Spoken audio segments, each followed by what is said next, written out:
लोग स्टार्ट करने वाले हैं सेकंड पार्ट। ये सेकंड पार्ट क्या है? Tools of recombinant DNA technology. Recombinant DNA technology के टूल्स क्या क्या हैं जरा समझ लेते हैं। तो यहाँ हमने पिछले क्लास में भी इस टॉपिक को स्टार्ट किया था, एक बार फिर से देख लेते हैं हम। Tools of recombinant DNA technology है क्या? सबसे पहले हम समझ लेते हैं कि now we know from foregoing discussion that genetic engineering or recombinant DNA technology can be accomplished only if we have key tools। यानी जितना भी अभी हमने जेनेटिक इंजीनियरिंग और रिकॉम्बिनेंट डीएनए टेक्नोलॉजी के बारे में पढ़ा है, ये तभी पॉसिबल है जब क्या होगा, ये की टूल्स हमारे पास प्रेजेंट होंगे। ठीक है, ये की टूल्स क्या क्या चीज़ हैं, कौन कौन से ऐसी चीज़ें हैं जो प्रेजेंट होना चाहिए? तो सबसे पहला चीज़ है रेस्ट्रिक्शन एंजाइम।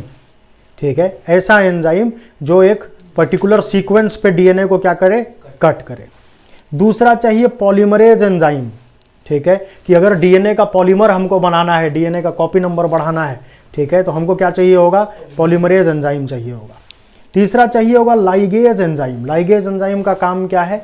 जोड़ना, दो अलग अलग सीक्वेंस को एंड बाय एंड जोड़ने का काम करता है कौन? लाइगेज। इसके बाद वेक्टर। वेक्टर का काम क्या है? ट्रांसफर करना, ढोना, किसी पर्टिकुलर तरीके के जीन को अपने ऊपर लोड करना और होस्ट तक पहुंचाना।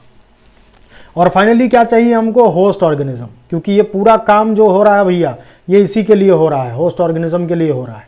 ठीक है, तो सबसे पहली चीज हमको restriction enzyme, polymerase enzyme, ligase enzyme, इसके अलावा वेक्टर जो प्लाज्मिड है, और होस्ट ऑर्गेनिज्म जिसके अंदर ये डीएनए या जिसके अंदर ये डिजायर्ड जीन डालना है हमको, वो होस्ट ऑर्गेनिज्म की जरूरत है। तो सबसे पहले हम पढ़ लेते हैं यहाँ पे रेस्ट्रिक्शन एंजाइम के बारे में। जरा समझ लेते हैं रेस्ट्रिक्शन एंजाइम्स क्या है, कैसे काम करते हैं। तो सबसे पहली बात यहाँ पे ध्यान रखने वाली बात जो है वो हम यहाँ देख लेते हैं कि भैया 1963 में 1963 में दो एंजाइम्स रिस्पॉन्सिबल थे for restricting the growth of bacteriophage in Escherichia coli. ठीक है, तो है क्या कि ऐसे एंजाइम जो बैक्टीरियोफेज का ग्रोथ, बैक्टीरियोफेज एक वायरस है, बैक्टीरियोफेज का ग्रोथ को ई कोलाई के अंदर रेस्ट्रिक्ट कर दे कि भैया ई कोलाई में ये बैक्टीरिया इसको खत्म ना कर दे, हमला ना कर दे, इसको रोकने के लिए क्या था? एंजाइम, और उसको नाम दिया गया रेस्ट्रिक्शन एंजाइम। रेस्ट्रिक्शन एंजाइम का मतलब क्या हो गया कि बैक्टीरियोफेज के ग्रोथ को ये क्या कर देता है? रेस्ट्रिक्ट कर देता है ई कोलाई में। ठीक है, इसीलिए इनको हम क्या बोलते हैं? Restriction enzyme. ठीक है, सबसे पहले हम बात करते हैं यहाँ पे, one of these added methyl group to DNA while the other cut DNA. The latter was called restriction endonuclease। सबसे पहली चीज समझ लेते हैं कि दो एंजाइम के बारे में यहां बात हो रहा है। ये दो एंजाइम्स कौन कौन से एंजाइम्स हैं? ठीक है, एक है ऐसा एंजाइम जो क्या करता है? मिथाइल ग्रुप को ऐड कर देता है डीएनए के साथ, और दूसरा एंजाइम ऐसा है जो डीएनए को कट करता है। ठीक है, जरा इनके बारे में हम समझ लेते हैं। ठीक है, तो हम समझते हैं दो तरीके के enzyme, two types of enzymes. ठीक है, एक जो क्या कर रहा था? मिथाइल ग्रुप को ऐड करता है, मिथाइल ग्रुप एडिंग एंजाइम, और दूसरा है जो कट करता है डीएनए को, कट्स द डीएनए। ठीक, यहां हम बात कर लेते हैं जो मिथाइल ग्रुप को ऐड करने वाला एंजाइम है उसको हम नाम देते हैं मिथाइलेटिंग एजेंट। मिथाइलेटिंग एजेंट। ठीक है, क्या नाम देते हैं? मिथाइलेटिंग एजेंट। और जो डीएनए को कट करता है उसको हम नाम देते हैं एंडोन्यूक्लियस या restriction endonuclease.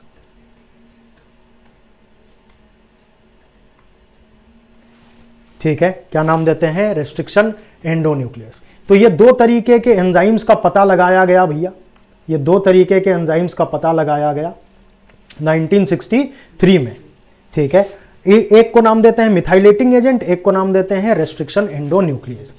Methylating agent methyl group को ऐड करने का काम करता है और एंडोन्यूक्लियस क्या करता है, डीएनए को कट करने का काम करता है। ठीक है, जरा इनके बारे में हम समझ लेते हैं, इनकी प्रॉपर्टी क्या है। तो सबसे पहली चीज कि मान लीजिए ये एक इकोलाई है। ठीक है, ये क्या है, एक बैक्टीरिया, इसका नाम है इकोलाई। अब इस बैक्टीरिया पे हमला कर दिया किसने, हमला कर दिया एक वायरस ने, जिसका नाम है बैक्टीरियोफेज। ध्यान से समझिएगा इसको, मैकेनिज्म। ठीक है, इसका नाम क्या है, बैक्टीरियोफेज। अब बैक्टीरियोफेज क्या है, एक तरीके का वायरस जो बैक्टीरिया को मारता है, इकोलाई को मारता है। और इन्फेक्शन कैसे करता है ये इकोलाई में, तो भैया ये क्या करता है, अपना जेनेटिक मटेरियल, अपना जो इसके पास जेनेटिक मटेरियल है वो जेनेटिक मटेरियल ट्रांसफर कर देता है इकोलाई में। तो सपोज करते हैं ये इसका जेनेटिक मटेरियल आ गया इकोलाई में। ठीक है, बैक्टीरियोफेज ने अपना जेनेटिक मटेरियल डाल दिया इकोलाई में।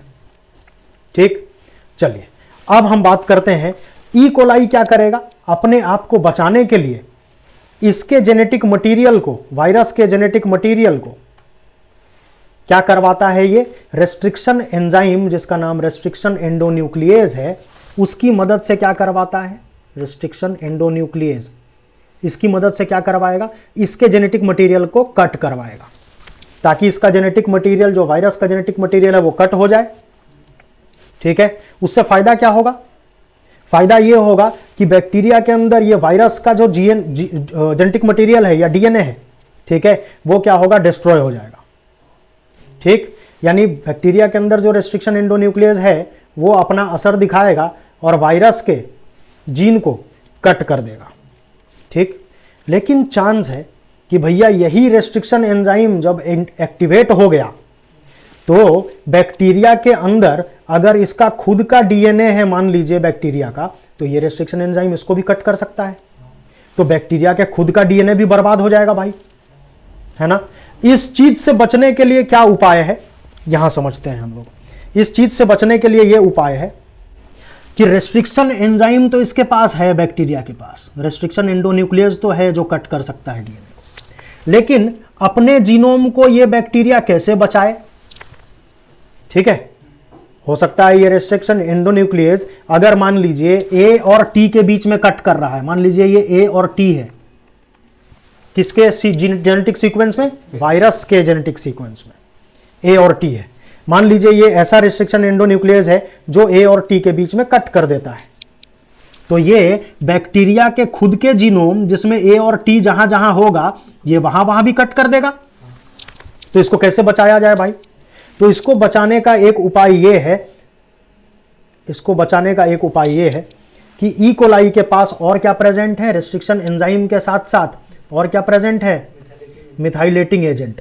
ये मिथाइलेटिंग एजेंट क्या करता है कि मान लीजिए इस तरीके का रेस्ट्रिक्शन एंडोन्यूक्लियस एक्टिव हुआ है जो ए और टी के बीच में कट करेगा, तो ये मिथाइलेटिंग एजेंट क्या कर देता है कि बैक्टीरिया के खुद के जीनोम में जहां ए और टी है उन पे क्या लगा देता है, मिथाइल ग्रुप जोड़ देता है, मिथाइल ग्रुप जोड़ देता है।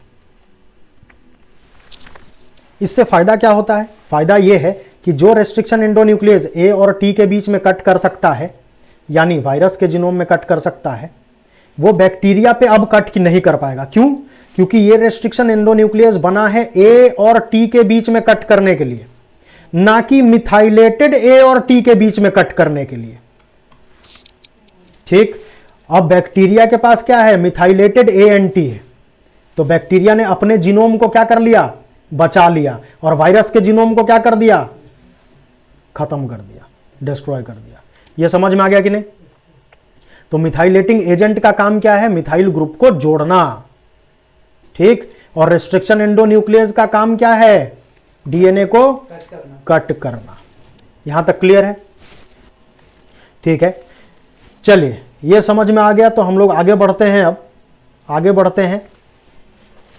The first restriction endonuclease HIND2 whose functioning depended on specific DNA nucleotide sequence was isolated and characterized 5 years later।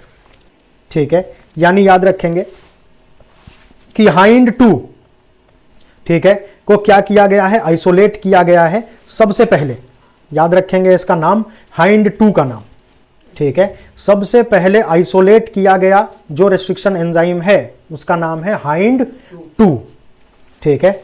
चलिए, it was found that hind 2 always cut DNA molecule at a particular point, ठीक ना। ये देखा गया कि भैया restriction endonuclease जो है हाइंड 2 जिसको आइसोलेट किया गया, उसकी प्रॉपर्टी ही पहले स्टडी की गई। ये देखा गया कि हाइंड 2 जो है वो डीएनए को क्या करता है, एक पर्टिकुलर पॉइंट पे कट करता है, ठीक है। पर्टिकुलर पॉइंट पे कट कैसे कर सकता है, तो पर्टिकुलर पॉइंट पे कट ऐसे करता है कि रेस्ट्रिक्शन एंडोन्यूक्लियस की ये प्रॉपर्टी है कि ये क्या करता है, एक स्पेसिफिक सीक्वेंस को पहले पहचानता है, ठीक, और उसी सीक्वेंस पे अपना एक्शन दिखाता है। इसीलिए हम बोलते हैं कि पर्टिकुलर पॉइंट पे ही कट करता है, ठीक है।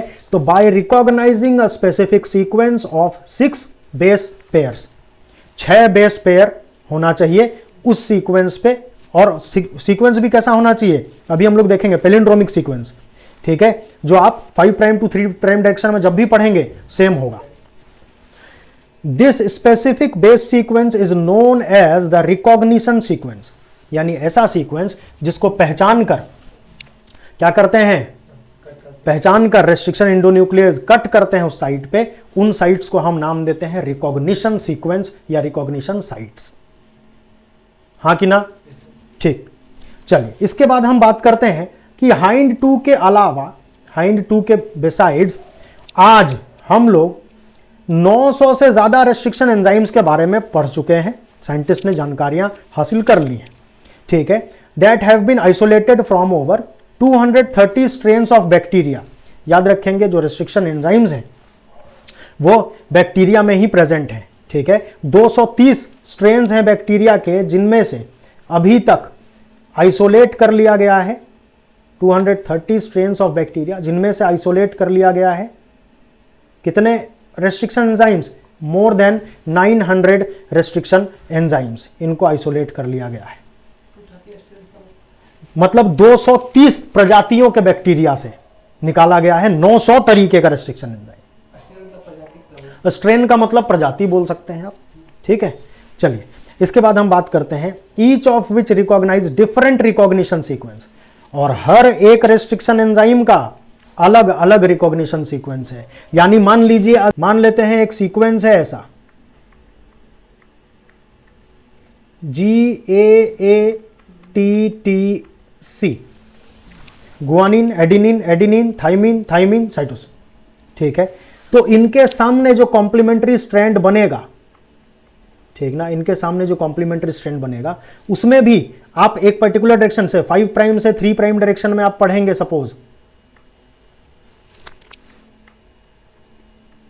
ठीक है। इसको 5 प्राइम से 3 प्राइम में पढ़ रहे हैं आप, और इसको 5 प्राइम से 3 प्राइम में पढ़ रहे हैं, तो सीक्वेंस सेम आएगा। इधर भी C के सामने G, T के सामने A, T के सामने A के सामने T, A के सामने T और G के सामने C। तो इधर से भी पढ़ेंगे आप GAATTC, इधर से भी पढ़ेंगे आप GAATTC, ठीक है। इस तरीके का सीक्वेंस है, ठीक है। और ये सीक्वेंस हर एक रेस्ट्रिक्शन एंजाइम के लिए अलग अलग है। ये जो मैंने आपको सीक्वेंस बताया है अभी GAATTC, ये ई कोलाई का यानी EcoR1 जो एक रेस्ट्रिक्शन एंजाइम है उसके लिए स्पेसिफिक सीक्वेंस है। यानी इस सीक्वेंस पे EcoR1 के अलावा और कोई कट नहीं कर सकता है, ठीक है। तो ऐसे ही 900 से ज्यादा रेस्ट्रिक्शन एंजाइम्स हैं और हर एक एंजाइम अलग अलग अलग अलग अलग अलग सीक्वेंस को कट करने के लिए बना है। समझ में आ गया कि नहीं, ठीक। इसके बाद हम बात करते हैं यहां पे कि भैया नेमिंग कैसे किया जाए एंजाइम्स का। तो नेमिंग करने का जो तरीका है उसको समझ लेते हैं हम कि first letter of the name comes from the genus. पहला लेटर कहां का, जीनस का। फर्स्ट लेटर होना चाहिए भैया जीनस का, ठीक है। सेकंड 2 लेटर्स, बाद का 2 लेटर कहां से आना चाहिए, स्पीसीज से। सेकंड 2 लेटर्स कहां से आना चाहिए, स्पीसीज से, ठीक है। Species of the prokaryotic cell from which they were isolated, ठीक है। हम यहां बात करते हैं कि एक एग्जाम्पल आपके सामने यहां लिखा हुआ है ई को R1, ठीक है, ई को R1, इसको क्लीन कर देता हूं थोड़ा सा, ठीक है। एक एंजाइम का नाम है यहां पे ई को R1। ये कहां से आया? तो ये आया इसेरेशिया कोलाई, एक बैक्टीरिया जिसका स्ट्रेन है RY13, ठीक है, इसमें से आया इको R1। कैसे आया इको R1 जरा जान लेते हैं हम। तो जान लेते हैं कैसे। इसेरेशिया है इसका जीनस, जीनस का क्या लेना है? फर्स्ट लेटर, जीनस का फर्स्ट लेटर मिल गया ई। स्पीसीज का क्या लेना है? 2 लेटर्स लेना है, तो 2 लेटर्स आ गया CO। स्ट्रेन है इसका RY, तो उसके लिए हमने R ले लिया। और जैसे जैसे इसकी डिस्कवरी होती है वैसे वैसे इसके साथ रोमन लेटर लगाया जाता है 1 2 3, ठीक है। तो सपोज जिसकी डिस्कवरी पहले हो गई ई को R1, इसके बाद जिसकी हुई होगी उसको नाम दे देंगे ई को R2। क्या होता है ना, सेल तो है इसमें, कुछ दिन पहले तो डाले हैं सेल।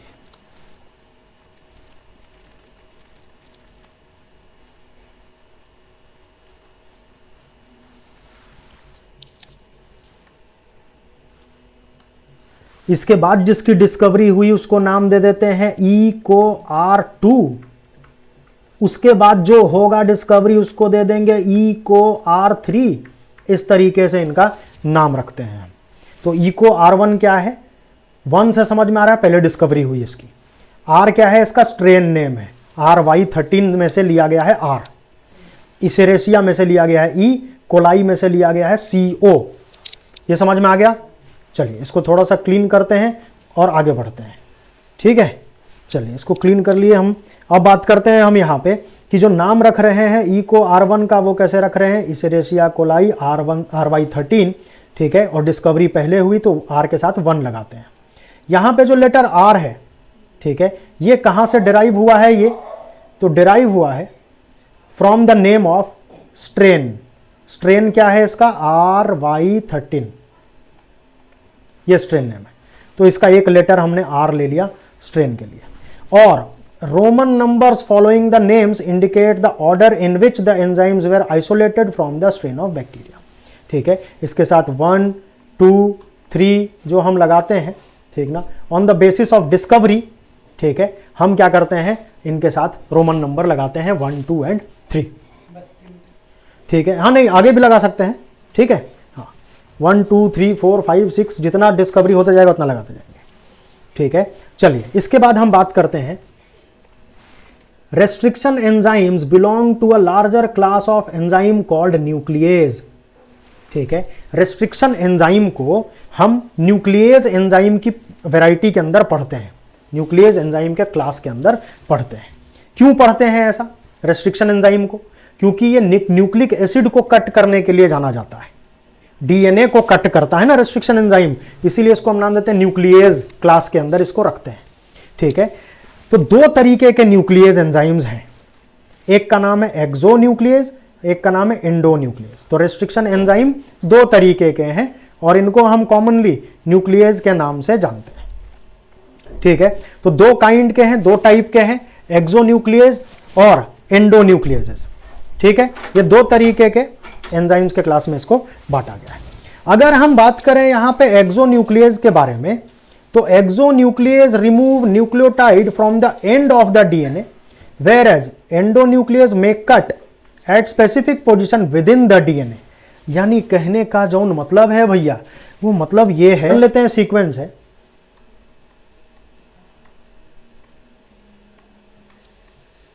GAATTC, कॉम्प्लीमेंट्री क्या बना? GAATTC, ये बना, ठीक है। अब क्या है कि अगर एक्सो न्यूक्लियस के बारे में बात करें, किसके बारे में? एक्सो। एक्सो का मतलब क्या है? बाहर, ठीक है। तो एक्सो न्यूक्लियस क्या करता है? इस स्पेसिफिक सीक्वेंस को पहचानेगा तो जरूर, ठीक है, लेकिन क्या करेगा? इस सीक्वेंस के एंड में कट करेगा, ये एंड में कट करेगा, ये एंड में कट करेगा। अब भले ही जी के बगल में टी हो, सी हो, ए हो, उससे कोई फर्क नहीं पड़ता है। लेकिन एंडोन्यूक्लियस क्या करता है, इस सीक्वेंस को पहचानता भी है और बोलता है कि भैया मैं दो जो न्यूक्लियोटाइड बेसेस हैं उनके बीच में कट करूंगा। जैसे जी ए ए टी टी सी मुझे चाहिए तो जरूर, लेकिन मैं जी और ए के बीच में कट करूंगा, यानी एक तरफ जी एक तरफ ए होना चाहिए, फिक्स्ड है। नीचे की तरफ से भी अगर कट करेगा तो ए और जी के बीच में कट करेगा, ठीक है। तो एंडोन्यूक्लियस क्या करता है, इस सीक्वेंस के अंदर अंदर ही कट करता है, जबकि एक्सो क्या करता है, इस सीक्वेंस के बाहर की तरफ कट करता है। यहां तक क्लियर है, कोई दिक्कत तो नहीं। चलिए इसको क्लीन कर दें।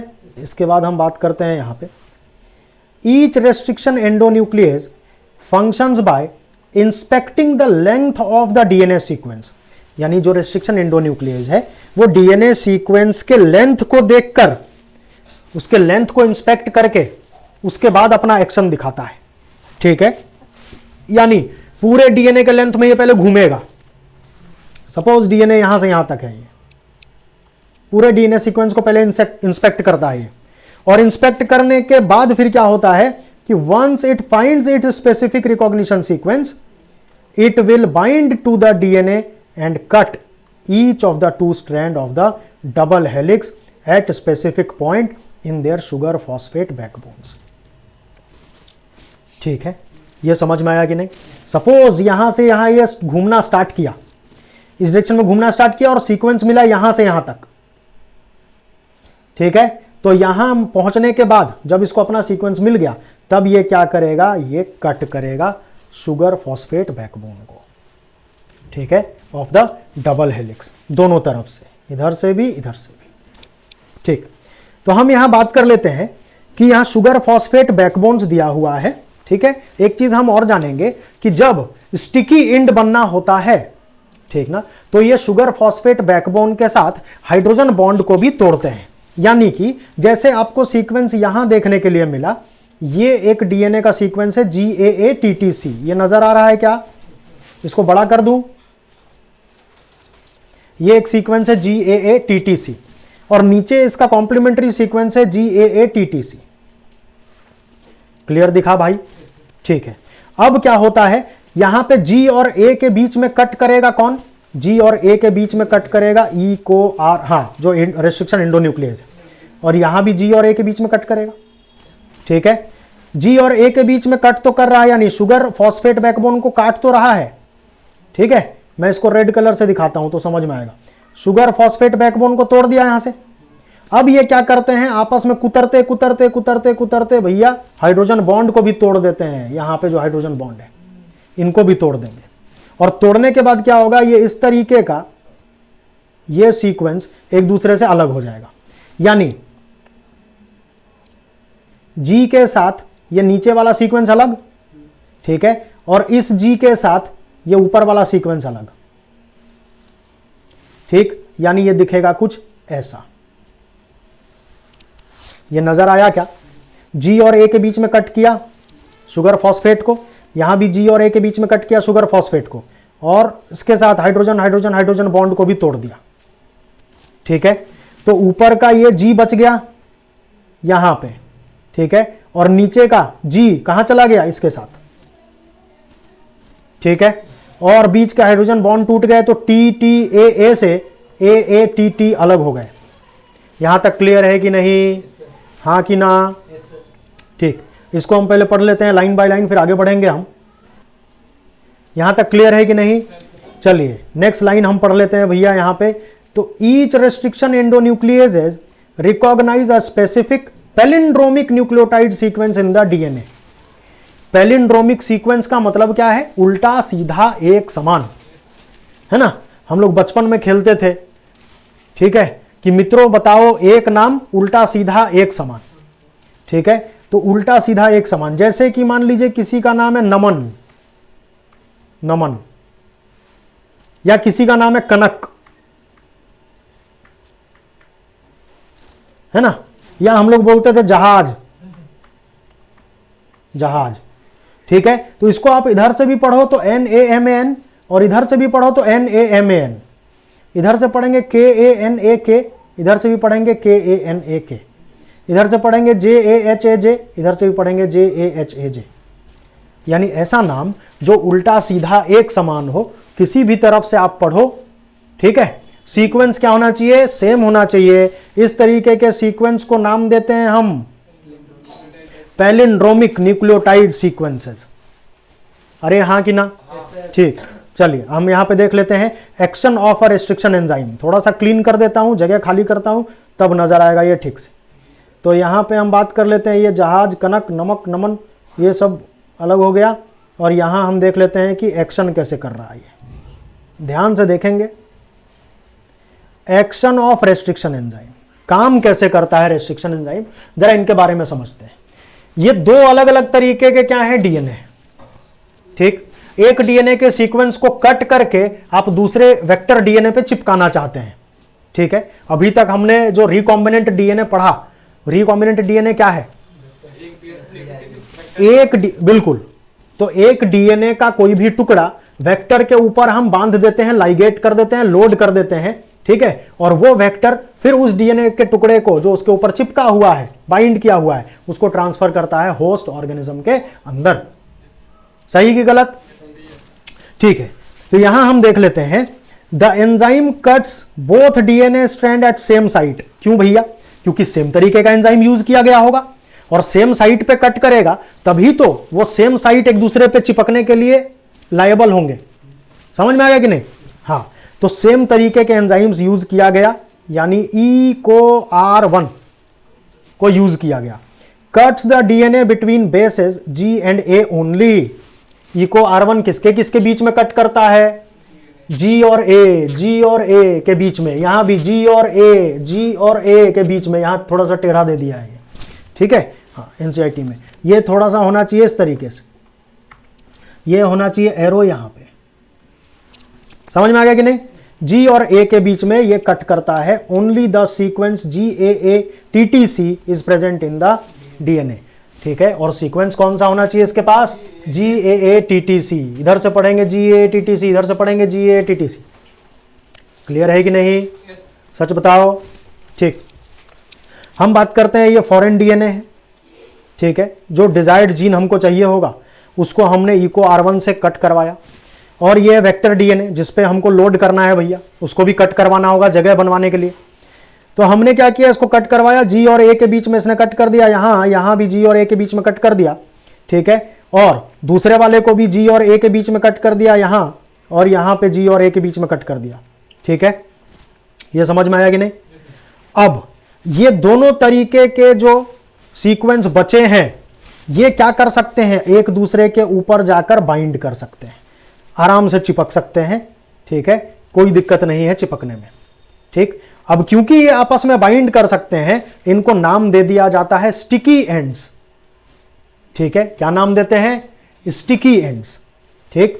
और होता क्या है फाइनली कि भैया जो डीएनए लाइगेज है वो इन दोनों को क्या करता है? एक दूसरे के साथ जोड़ देता है, ठीक है। एक दूसरे के साथ क्या करेगा? जोड़ देगा। जैसे मान लीजिए यहां पे था अभी GAATTC, ठीक है। तो ये वाला G तो यहां है, कोई दिक्कत? ये वाला G यहां लिख दिया हमने, ये वाला C यहां लिख दिया हमने, ये T यहां लिख दिया हमने, ये वाला T यहां लिख दिया हमने, ये A यहां लिख दिया, ये A यहां लिख दिया। कोई दिक्कत? कोई दिक्कत नहीं। अब हम ब्लैक वाले पे आते हैं भैया, ब्लैक वाले पे आते हैं। तो ब्लैक वाले में यहां कौन सा सीक्वेंस दिख रहा है आपको? G और सामने C, यहां लगा दिया G, यहां लगा दिया C। कोई दिक्कत? यहां उसके बाद क्या दिख रहा है? C के बाद T, यहां क्या दिख रहा है? T, यहां क्या दिख रहा है? A, और यहां क्या दिख रहा है? A। ये क्या हो गए? एक दूसरे के ऊपर बाइंड कर गए, स्टिक हो गए। नजर आ रहा है कि नहीं? पक्का? इस तरीके का डीएनए जो दोबारा से एक दूसरे से जुड़कर बना है, इसको हम नाम देते हैं दोबारा जुड़ा हुआ डीएनए, रिकॉम्बिनेंट डीएनए। अरे हाँ कि ना? ठीक है, कोई दिक्कत तो नहीं इसको समझने में? ठीक, चलिए इसके बाद हम बात करते हैं भैया यहां पे कि do you know what palindromes are? क्या आपको पता है पैलिंड्रोम्स क्या हैं? क्या हैं पैलिंड्रोम्स? जो आगे पीछे से एक समान हो, ठीक है, जो आगे से भी बकलोल पीछे से भी बकलोल, उसको बोलेंगे पैलिंड्रोम, उसको बोलेंगे बकलोल, ठीक है। देखो यहां भाई, these are groups of letters that form the same word when read both forward and backward। यानी ऐसा वर्ड जिसको पढ़ा जाना चाहिए आगे से पीछे से, और वो भैया एक ही तरीके का वर्ड फॉर्म करता हो। जैसे मलयालम, इसको मलयालम का स्पेलिंग क्या है? MALAYALAM। यहां नजर आ रहा है मलयालम। अब मैं उल्टा लिखता हूं, MALAYALAM, उल्टा भी यही है। इधर से पढ़िए MALAYALAM, इधर से भी पढ़िए MALAYALAM। ये समझ में आ गया कि नहीं? ठीक, इसके बारे में हम बात कर लेते हैं भैया। यहां पे जरा ध्यान से देखना। As against a word palindrome where the same word is read in both directions. Same word हम दोनों तरफ से पढ़ सकते हैं। The palindrome in DNA is a sequence of base pairs that reads same on the two strand when orientation of reading is kept the same। यानी जब orientation को सेम करके हम दोनों स्ट्रैंड पे पढ़ेंगे DNA का, ठीक है, तो ये भी एक जैसा फॉर्म करता है, ठीक है। ये तो हमने एक लाइन में पढ़ा ना मलयालम, ये एक लाइन में हमने पढ़ा है ना। लेकिन अगर DNA में बात करें तो भैया DNA में क्या है, अगर सेम ओरिएंटेशन से पढ़ेंगे तो भी एक जैसा रीड होगा। जैसे 5' to 3' डायरेक्शन में अगर हम पढ़ें GAATTC, इधर भी 5' to 3' में पढ़ेंगे तो सेम आएगा GAATTC। यानी अगर सेम ओरिएंटेशन से पढ़ें तो, जैसे अगर 5 से 3 की तरफ पढ़ रहे हैं आप, तो दोनों में 5 से 3 की तरफ पढ़िए। इसका 5 इधर है, इसका 5 इधर। अरे हाँ कि ना? ठीक। For example the following sequence reads the same on the two strand in 5 to 3' direction. और अगर आप उल्टा पढ़ना चाहें कि नहीं सर मैं तो 3 से 5 पढ़, तो पढ़, लेकिन पढ़। This is also true if read in the 3 to 5' direction. अरे हाँ कि ना? ठीक। चलिए, restriction enzyme cut the DNA strand of DNA a little away from the centre of the palindromic site. यानी अभी भी हमने देखा था कि जो भैया इको R1 कट कर रहा था वो सेंटर से थोड़ा हट के कर रहा था, एकदम सेंटर में नहीं कर रहा है। समझ में आया कि नहीं? एकदम सेंटर में नहीं करता है, ठीक। इससे होगा क्या, अभी बताते हैं इससे होगा क्या। But between the same two bases on the opposite strand, ठीक है, तो सेंटर से थोड़ा हट के करता है, लेकिन जो बेसेस हैं दोनों तरफ वो सेम होने चाहिए। अगर इसमें G और A के बीच कट कर रहा है तो इसमें भी G और A के बीच कट करेगा। अरे हाँ कि ना? ठीक। This leaves single stranded portion at the ends, ठीक है। ये क्या करता है, सिंगल स्ट्रैंडेड पोर्शंस को एंड पे छोड़ देता है। यानी एक एंड पे ये G इधर रह जाएगा C के साथ, और दूसरा जो सीक्वेंस है उसमें G इधर रह जाएगा C के साथ। समझ में आया कि नहीं? यानी एंड वाला पोर्शन क्या हो जाता है, ये इसी तरीके से लेफ्ट रह जाता है, छुटा हुआ रह जाता है, ठीक है। छुटा हुआ क्यों रह जाता है? क्योंकि बाकी चीजें जैसे T T A A, ठीक है, ये एक के साथ चले जाएगा, और दूसरे वाले में T T A A ये दूसरे के साथ चला जाएगा, इस वाले के साथ, ये चला जाएगा इस वाले के साथ। अरे हाँ कि ना भैया? तो लास्ट वाला जो है वो क्या रह जाता है बेचारा, अकेला रह जाता है। उसके साथी संगत जो अगल बगल में थे वो एक दूसरे को छोड़कर चले गए। इसके बगल में जो था ये छोड़कर चला गया। सही कि गलत? ठीक। इसके बाद हम बात करते हैं कि there are overhanging stretch called sticky end on each strand, ठीक है। हाँ, जैसे ये DNA था अभी आपने देखा था, और एक पार्ट यहां से ऐसा इसमें लटका हुआ है और एक पार्ट भैया इसमें ऐसा लटका हुआ है।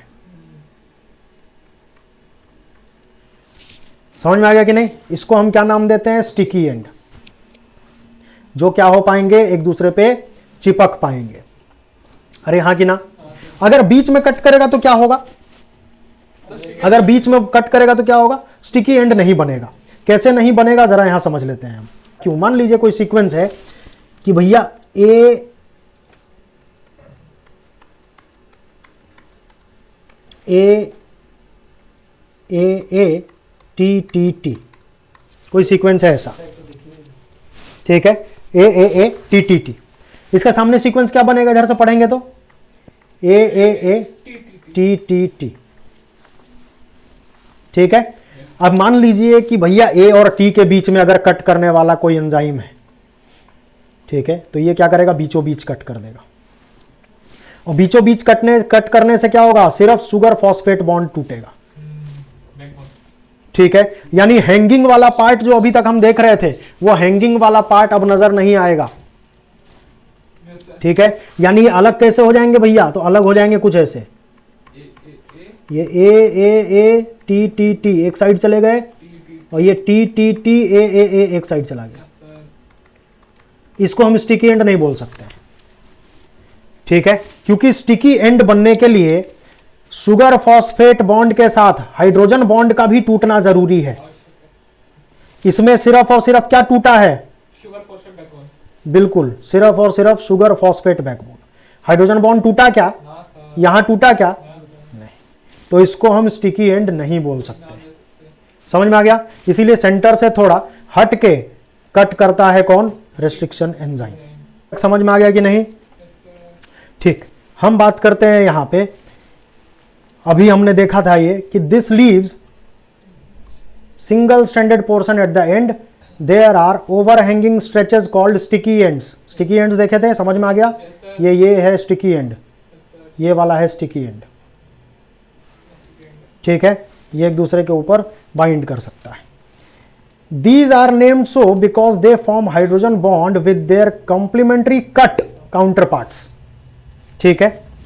तो हाइड्रोजन बॉन्ड कब बन रहा है कि भैया जब ए से ये टी अलग हो गया, जो एक दूसरे से हाइड्रोजन बॉन्ड से जुड़ा हुआ था, ये कट गया, ठीक है।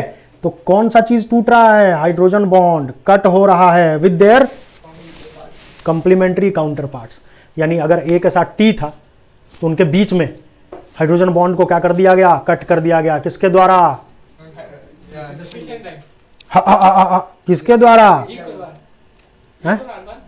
हाँ, रेस्ट्रिक्शन एंजाइम के द्वारा। This stickiness of the end facilitates the action of the enzyme DNA ligase. अब ये स्टिकी एंड जो है, ये आपस में डीएनए लाइगेज की मदद से क्या हो सकते हैं, एक दूसरे, हाँ, एक दूसरे के साथ क्या होंगे, बाइंड कर जाएंगे, चिपक जाएंगे। समझ में आ गया कि नहीं आ गया? पक्का? ठीक है। यहां हम बात करते हैं कि restriction endonucleases are used in genetic engineering, काहे के लिए, रिकॉम्बिनेंट डीएनए बनाने के लिए। Which are composed of DNA from different sources या जीनोम। एक एलियन डीएनए चाहिए, एक वेक्टर डीएनए चाहिए, ठीक है, और होस्ट ऑर्गेनिज्म चाहिए जिसके अंदर ये जाएगा। चलिए यहां समझ लेते हैं। When cut by same restriction enzyme, the resultant DNA fragments have the same kind of sticky and. यानी भैया अगर एक ही एंजाइम से कट होगा तो दोनों पे सेम तरीके के सीक्वेंस बचेंगे एक दूसरे से चिपकने के लिए, ठीक है। और ये सीक्वेंस क्या हो जाएंगे, can be joined together end to end using DNA ligase. Ligase की मदद से ये क्या हो जाएंगे, एक दूसरे से चिपक जाएंगे। यहां देखिए एक एग्जाम्पल बताया गया है आपको, ये नीले कलर का आपको दिखा रहा है फॉरेन डीएनए, और ये पिंक कलर का आपको दिखा रहा है यहाँ पे प्लाज्मिड डीएनए, ठीक है, जिसको वेक्टर भी बोलते हैं हम। यहां तक कोई दिक्कत है क्या चाचा नेहरू? कोई दिक्कत नहीं। चलिए इसके बाद हम बात करते हैं कि same restriction enzyme cutting both foreign DNA and vector DNA at specific point, ठीक। सेम रेस्ट्रिक्शन एंडोन्यूक्लियस ने, सेम रेस्ट्रिक्शन एंजाइम ने इसको भी कट करा और इसके पार्ट को भी कट करा, और लाइगेज की मदद से अब इन दोनों को हम क्या करेंगे, जोड़ देंगे। यानी ये नीले वाले को उठाकर इस लाल वाले के साथ जोड़ देंगे, और जोड़ने के बाद ये कुछ ऐसा खूबसूरत दिखेगा कि भैया इतना पार्ट जो है ये किसी और के डीएनए का है, नीला नीला, और बाकी जो चारों तरफ है वो पीला पीला, ठीक है। ये जो डीएनए बना इसको हम नाम देते हैं रिकॉम्बिनेंट डीएनए मॉलिक्यूल। अब इस वाले प्लाज्मिड को उठाकर ढकेल देंगे कहाँ, ई कोलाई के अंदर, ठीक है। और ई कोलाई को क्लोनिंग होस्ट भी बोलते हैं। काहे कि ई कोलाई 20 मिनट में डिवाइड कर जाएगा, तो जो डीएनए ई कोलाई के अंदर गया है फॉरेन डीएनए, इसका भी नंबर क्या होगा, इंक्रीज होता जाएगा। अगर नीला वाला डीएनए इसमें प्रेजेंट है तो यहाँ पे डिवाइड हो गया, दोनों सेल में 2 बन गया, एक से कितना बन गया, 2 बन गया। ऐसे ही आगे भी और डिवाइड करने देंगे तो नंबर और बढ़ता जाएगा। ठीक है, चलिए इसके बाद हम यहाँ बात करते हैं, you may have realised that normally unless one cuts the vector and the source DNA with same restriction enzyme, the recombinant vector molecule cannot be created. अगर सेम एंजाइम से कट नहीं कराएंगे ना बेटा जी, तो क्या होगा, आप रिकॉम्बिनेंट डीएनए को फॉर्म नहीं कर सकते हैं। काहे कि सेम तरीके का कॉम्प्लीमेंट्री सीक्वेंस नहीं मिलेगा एक दूसरे से चिपकने के लिए, और हमको चिपकाना है ना भाई, तो सेम तरीके का सीक्वेंस रहेगा तब चिपकेगा ना। तो सेम तरीके का सीक्वेंस को कौन कट कर सकता है, सेम तरीके का ही रेस्ट्रिक्शन एंजाइम। अरे हाँ कि ना, ठीक है। अब हम बात कर लेते हैं, एक अगला टॉपिक है हमारे पास, separation and isolation of DNA fragments. The cutting of DNA by restriction endonuclease result in fragment of DNA. यानी एंडोन्यूक्लियस जब कट करता है डीएनए को तो छोटे छोटे छोटे छोटे टुकड़े बना देता है। ठीक है, these fragments can be separated bye a technique जिसको नाम देते हैं हम जेल इलेक्ट्रोफोरेसिस। क्या नाम देते हैं, gel electrophoresis. Since DNA fragment are negatively charge, ठीक है, they can be separated by forcing them to move toward anode under an electric field through a medium matrix.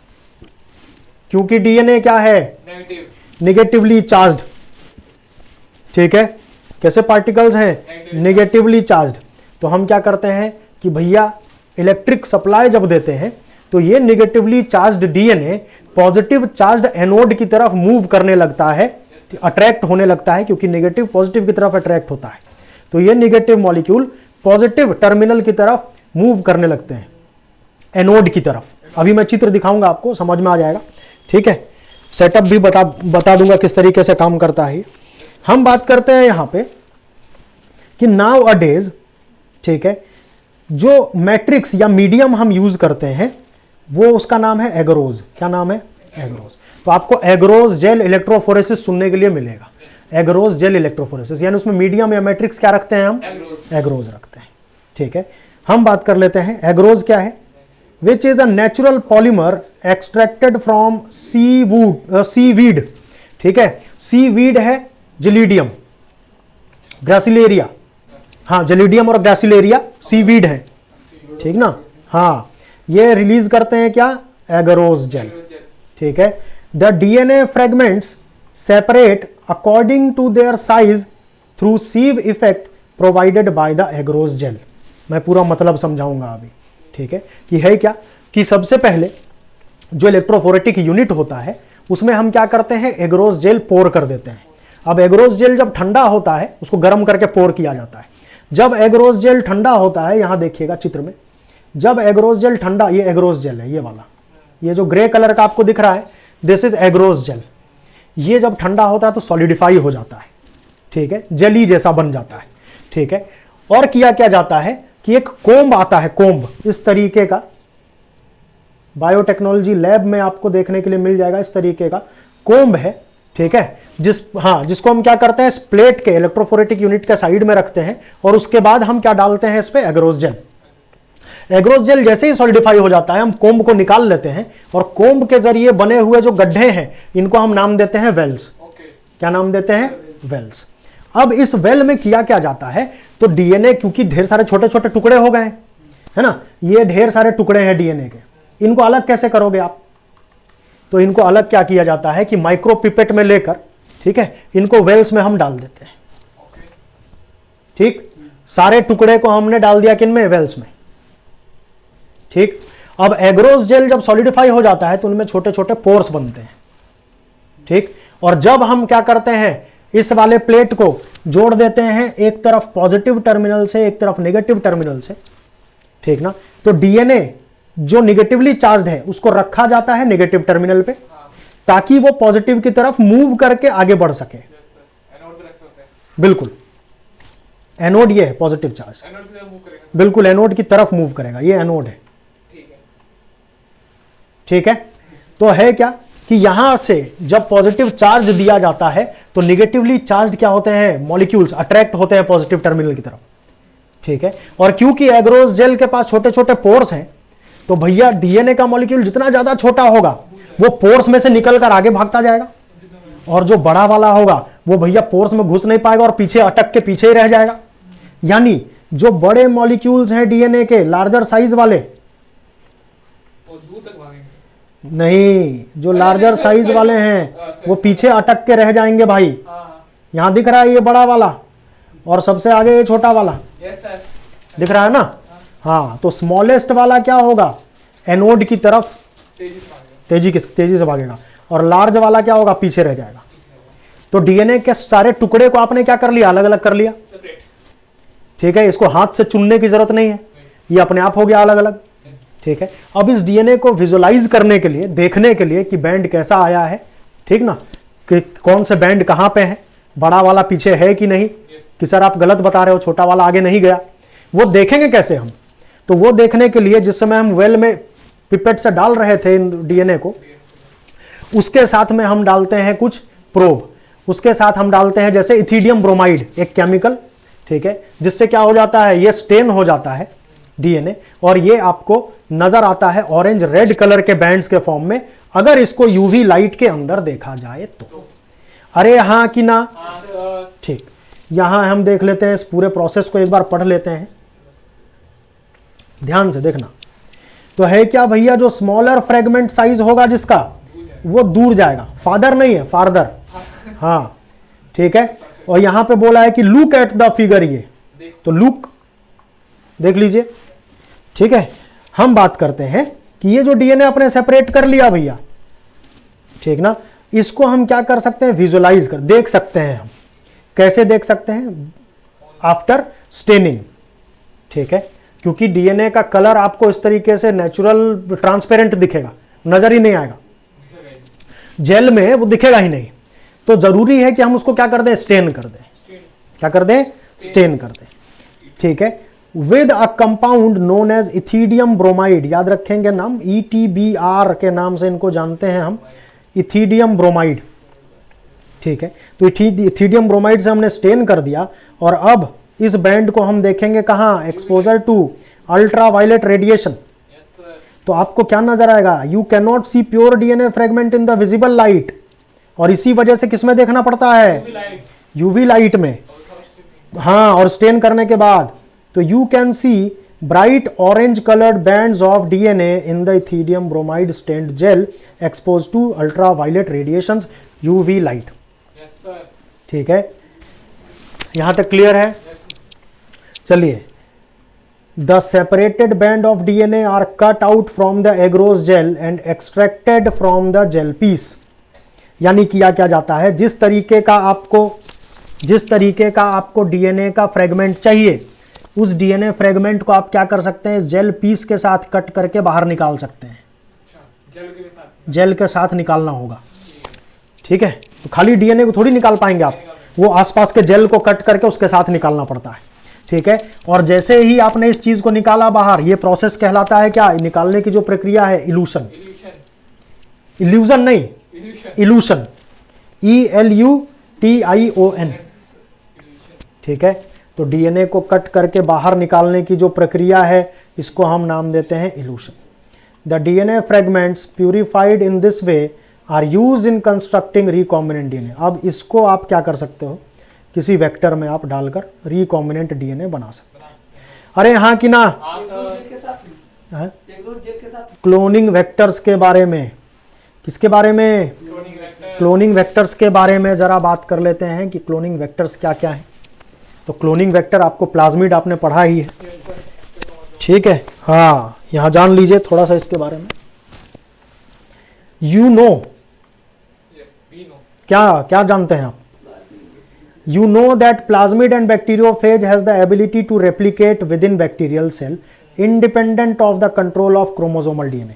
यानी बैक्टीरिया के क्रोमोसोमल डीएनए का कोई फर्क ही नहीं पड़ेगा किन पे, प्लाज्मिड और जो है डबल स्ट्रैंडेड सर्कुलर डीएनए और बैक्टीरियोफेज का जो डीएनए है। बैक्टीरियोफेज वायरस होता है जो अपना डीएनए डाल देता है ई कोलाई के अंदर इन्फेक्शन कॉज करने के लिए। ठीक है, तो हमको ये पता है अभी तक कि जो प्लाज्मिड है भैया और जो बैक्टीरियोफेज है, ठीक है, इनके पास एबिलिटी है कि ये रेप्लिकेट कर सकते हैं। ठीक है, किसके अंदर? बैक्टीरियल सेल के अंदर। ठीक है, without the control of bacterial chromosomal DNA. ठीक है, यानी बैक्टीरियल क्रोमोसोमल डीएनए इसमें कुछ नहीं कर सकता है। ये दोनों चाहें तो बैक्टीरियल सेल के अंदर रेप्लिकेट कर सकते हैं। बैक्टीरियोफेज जो वायरस है, बैक्टीरियोफेज जो कि एक वायरस है, ठीक है, because of their high number per cell have very high copy number of their genome within the bacterial cell. यानी एक बैक्टीरिया पे ढेर सारे बैक्टीरियोफेज आकर हमला कर सकते हैं। ठीक है, और उसके बाद हम बात कर सकते हैं कि भैया ये हमला तो कर ही सकते हैं, साथ में जो अपना डीएनए डालेंगे उसका नंबर भी बहुत ज्यादा अमाउंट में तुरंत से बढ़ने लगता है, कॉपी नंबर हाई होता है। Some plasmid may have only 1 or 2 copies per cell.